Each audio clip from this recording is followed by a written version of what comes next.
Okay, here are the questions. We'll just kind of start over. We'll start with Jada today. She always hides back there, and we don't want her to feel like nobody cares about her. Tell me the answer to this question, my dear. Who is the representative that offered an amendment to Missouri's application to be admitted into the Union? Who is that member of the House of Representatives that offered the amendment to Missouri's application to be admitted into the Union? James Talmadge. Very good. James Talmadge. Yeah, that's the way. We're going to start with the quiet ones today. Sydney? Who was the Democratic congressman who opposed slavery in any of the new lands the United States acquired from Mexico? Who was the Democratic congressman who opposed slavery in any of the new lands the United States acquired from Mexico? That would be under the subtopic, what? Opinions vary on lands acquired from Mexico. So who was that Democratic congressman who opposed slavery in any of the new lands? David Wilmot. Very good. David Wilmot. Yep, David Wilmot. Very good. Over to our next quiet, Elizabeth over there. The politician that believed the issue of slavery in any of the new lands the United States acquired from Mexico be settled by the Missouri Compromise was... The politician that believed the issue of slavery in any of the new lands the United States acquired from Mexico be settled by the Missouri Compromise was... President James K. Polk. Very good. Okay, going to our next quiet person, Kinley. Pass. Yeah, pass. She should be laughing. Moving. All right, here we go. The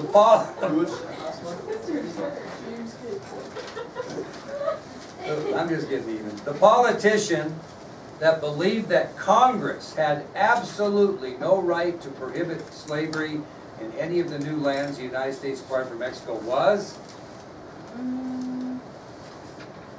Andrew Jackson almost hanged the guy.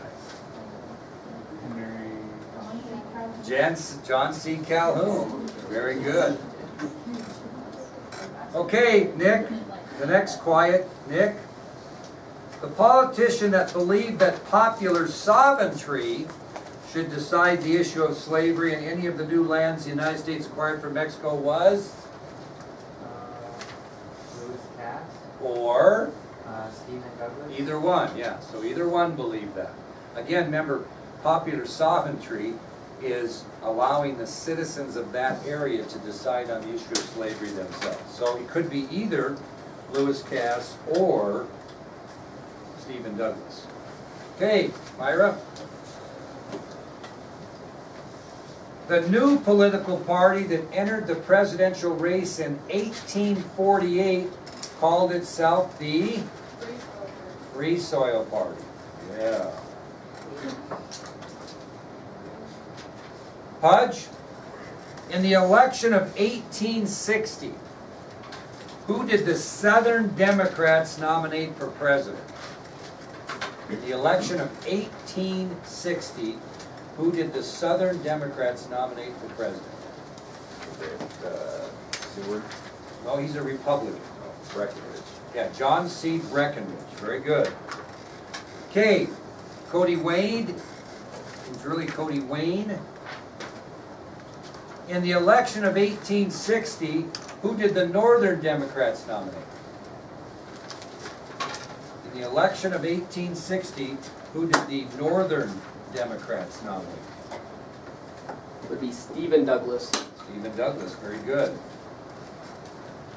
Ms. Swing, who was the man who won on the first ballot but did not have two-thirds majority during the Republican race for the 1860 nomination? Who was the man who won on the first ballot but did not have two-thirds majority during the Republican race for the 1860 nomination? Who's that guy? He won the first ballot, but did not have 2/3 majority, so it went to a second ballot. Who was that fellow? William Stewart. William Seward, very good. Dash, who is the man who won on the second ballot during the Republican race for the 1860 nomination? Wasn't Lincoln Stewart even? Yeah, so the answer is? Neither. No one. Yeah, or neither. There we go. Dominic, who is the man who won on the third ballot, but was 2 votes short of 2/3 majority during the Republican race for the 1860 nomination? Abraham Lincoln. Very good, Abraham Lincoln. Wyatt, who is the man the Constitutional Union Party nominated for president in the election of 1860? The man the Constitutional Union Party nominated for president in the election of 1860.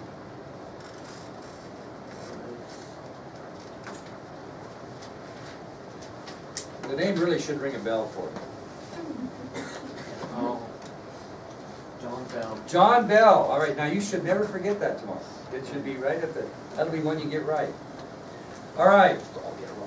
Zoe, who is the man the Democrats nominated for president in the election of 1848? Who is the man the Democrats nominated for president in the election of 1848? Lewis Cass. Lewis Cass.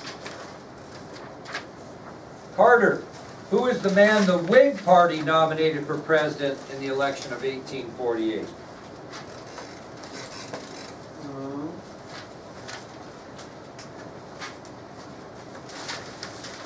Military square peg in a political round hole. The Whig Party? Yep. Zachary Taylor. Zachary Taylor, very good. Very good.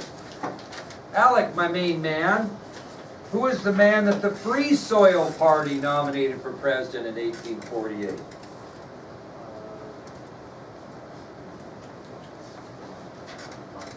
You don't get this, you may be living in a van down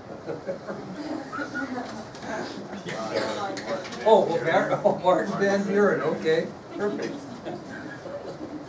All righty then, moving on, Julie. It's a hell of a responsibility to be as awesome as I am. Maria, how are you, dear? We're in the middle of a review, but we're recording it with some humor this morning. You're okay, go right by there. All right, here we go. Who did I just call on? Julie. Who is the man who sponsored the Kansas-Nebraska Act? Who sponsored that bill that turned out to be the Kansas-Nebraska Act?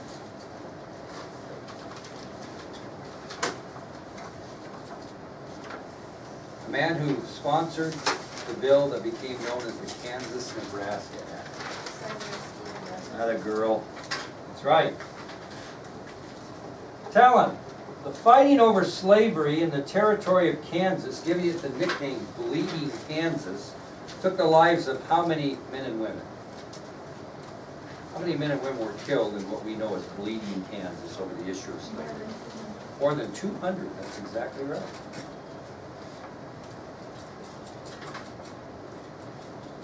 Looking right at her. What was the first state to secede from the Union? First state to secede from the Union. Very first one. My God, Andrew Jackson stopped him from seceding. He said he's going to send in troops and arrest everybody and hang John C. Calhoun. They tried it once before. They didn't like paying that tax. What's that?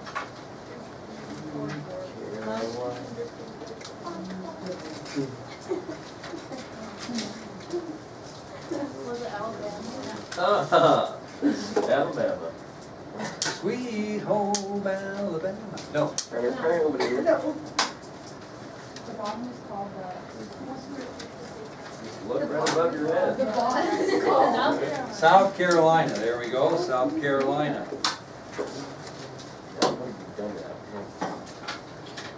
Kendrick, where was the temporary government of the Confederate States of America established? Where was the temporary government of the Confederate States of America established? Alabama. Where in Alabama? Montgomery. Montgomery, Alabama. Yep. Connor, tell me the two things that Lincoln made perfectly clear in his inaugural address. He said city from the union is illegal, Okay, and federal arsenals were federal property, and it wasn't theirs to take. well, federal property in the South would be held by the federal government and protected. Unfortunately, that didn't happen very well, because by the time he took office, it had mostly been gone. But he did say that secession from the Union was illegal, and that federal property in the South would be held by the federal government. Yes? How many questions are Well, those you just got done with, perfect timing on your question. Those will be 20 multiple choice questions. Okay? So now we'll move on to short answers. The first 20 answers are multiple choice. So it might say, number 19, the temporary government of the Confederate States of America was established at A, Richmond, Virginia, B, Vicksburg, Mississippi, C, Atlanta, Georgia, D, Montgomery, Alabama, or E, none of the above. There you go. D. That's right. Thank you. Okay.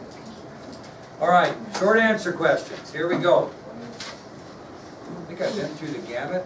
Didn't miss anybody? Marie, I missed Maria, but Marie, I'll start you out kind of slow here, dear.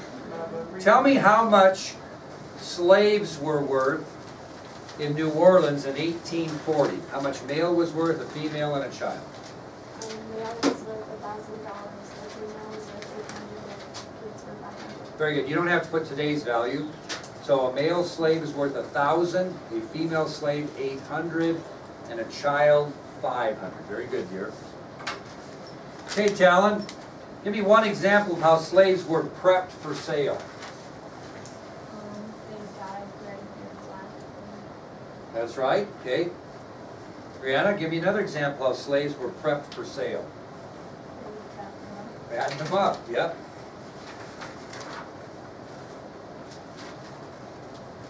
Finley, give me an example of what a runaway slave could face when caught and returned to its master.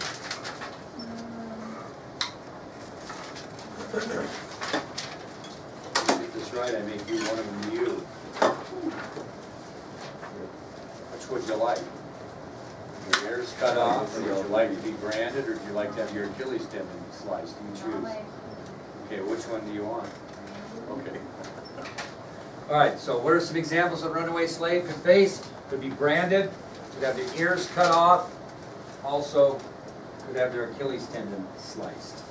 Very good. So, if we spell Achilles wrong, We'll give you the phonetic opportunity. You know what that means? That sounds of it. oh, okay. And I've seen now. I'm a lot more worried about your handwriting than I am your spelling. So am I. Yeah. So am I. What's odd? Ms. Swing, give me one of the three parts of the Missouri Compromise of 1820 that was approved by Congress after John Talmadge's amendment was voted down. Remember, his amendment was voted down. So what did the Missouri Compromise state? Give me one thing it stated. That the further induction of slaves would be illegal. Is that right? Yes. Into where? The further induction of slaves into Missouri would be what? Say it again. Legal. Okay, say the whole thing. The further introduction of slaves into Missouri would be illegal. Okay, what was another part of the Missouri Compromise of 1820 that was approved by Congress? Children that were born slaves are in Missouri to be free from No, that's part of the amendment that got voted down. So go to the next page. the second one, the lands? The three parts of the Missouri Compromise of 1820 that were approved by Congress after John Talmadge's amendment was voted down. Is one of them all lands that's north of 3630? Yeah. All lands north of 3630 would be forever Have no slaves. free of slavery, right? Okay, and Cody, what was the last part of the Missouri Compromise of 1820? We have those on the right page. A lot of things. What's the, yeah, we're missing one. Yeah, main code is. Yes, that's right. I'm just asking for the three, and we're out of order. So the third one would be in this order is that Maine would come into the Union as a free state. That's right. Yep. So I'm gonna change the question tomorrow to say, list the three parts of the Missouri Compromise in order that were approved by Congress after John Talmadge's amendment was voted down. So the first would be what?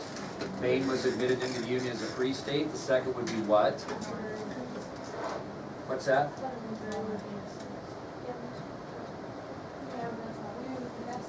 Missouri as a slave state. Okay, well, let's look officially, so we don't have any. Can I get all three of these? So the balance All right, here's what Congress said. Brianna Swing screwed us up. I'm sorry, No. guys.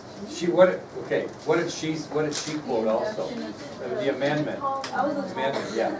So here's in order. Maine would be admitted as a free state.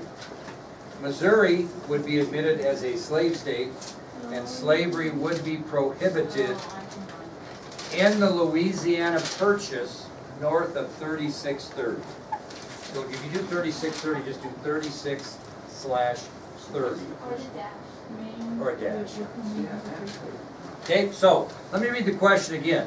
List the three parts of the Missouri Compromise in order that were approved by Congress after John Talmadge's amendment was voted down. 1.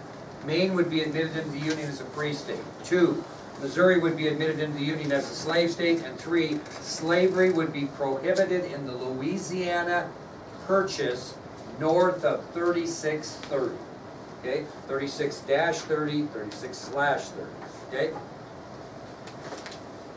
All right, where do we end up? Cody, I'm going to hit you again here because Brianna got us straightened out, which was great. All right, Henry Clay came up with 4 proposals that eventually made up the Compromise of 1850. Which was in order? Which was the first proposal? Henry Clay came up with 4 proposals that made up what we knew as the Compromise of 1850. What was his first proposal? One is California is a free state. Admit California into the Union as a free state. Ray Lynn, I missed you all the way around on this, didn't I? So Ray Lynn, give me 2, please. The second proposal, that's what you get, see you set right in front of you. Okay, we're looking for Henry Clay's 4 proposals that made up the Missouri Compromise of 1850. Cody told us that the first one was to admit California into the Union as a free state. What's the second one? Okay, I got it. All right, there, give me the second one. Okay, be careful. Organize the land that was acquired from Mexico, except California, because it's going to come in as a state, right? And you're right, based on the concept of popular sovereignty. So number 2 would be organize the land that was acquired from Mexico, except California, into American territories based on the concept of popular sovereignty. Very good. Julie, what was the third proposal in the Compromise of 1850? First, admit California into the Union as a free state. Second, organize the land that was acquired from Mexico, with the exception of California, into American territories based on the concept of popular sovereignty. 3, Abolish the buying and selling of slaves in Michigan. that's exactly right. The abolishing of buying and selling slaves in the District of Columbia. And Kendrick, what was the 4th proposal? We will enact an effective fugitive slave law. That's all you have to say. I won't make you go into detail. Just, we would enact an effective fugitive slave law. Okay, those are the 4. What's that? Enact and effective or enact and effective? An effective, yeah, an effective fugitive slave law. Okay, back to Ray Lynn, because I do not want to cheat her out of her education today. This is really important. Okay, we're at the Kansas-Nebraska Act. Okay, we're at the Kansas-Nebraska Act. Senator Stephen Douglas wanted to have the Transcontinental Railroad go westward from Chicago. Okay, and in order to achieve the goal, he needed some things. So he sponsored a bill through Congress. What's the first thing that his bill that he sent to Congress stated that eventually became the Kansas-Nebraska Act? What did the first thing he wanted in his bill? That's absolutely right. The first part of the bill was a request for the federal government to pay for the construction of the railroad. Okay, what was the second part of that then, Budge? What do you want in that bill? He said, he sent this bill through Congress. The first thing the bill said is that the federal government would pay for the construction of this rail line west from Chicago. What was the second thing that the Kansas Nebraska Act proposed? It would be decided by popular sovereignty. That's not the second. So they're gonna pay for this construction of the rail line, then what does he want to happen next? Sydney? Ira? He wanted to create land west of Mississippi into two territories, 2010. Very good. You want to create land west of the Mississippi River into two territories, Kansas and Nebraska. Then what did he want to do, Pudge? Have them decide by popular sovereignty. And how were they going to do that? There had to be something happen in order for those two new territories to settle the issue by popular sovereignty. What had to happen? Because of the Missouri Compromise of 1820, what had to happen? Because the Missouri Compromise of 1820 stated that that land north of 3630 had to be free. Couldn't be decided by popular sovereignty if it had to be free. So what was the second part of his bill? What do you want done? Connor? Repeal the Missouri Compromise. He wanted to repeal the Missouri Compromise of 1820 because they couldn't settle by popular sovereignty. So, the bill states the following. 1, a request for the federal government to pay for the construction of the rail line. Number 2, create land west of the Mississippi River into two new territories, Kansas and Nebraska. And 3,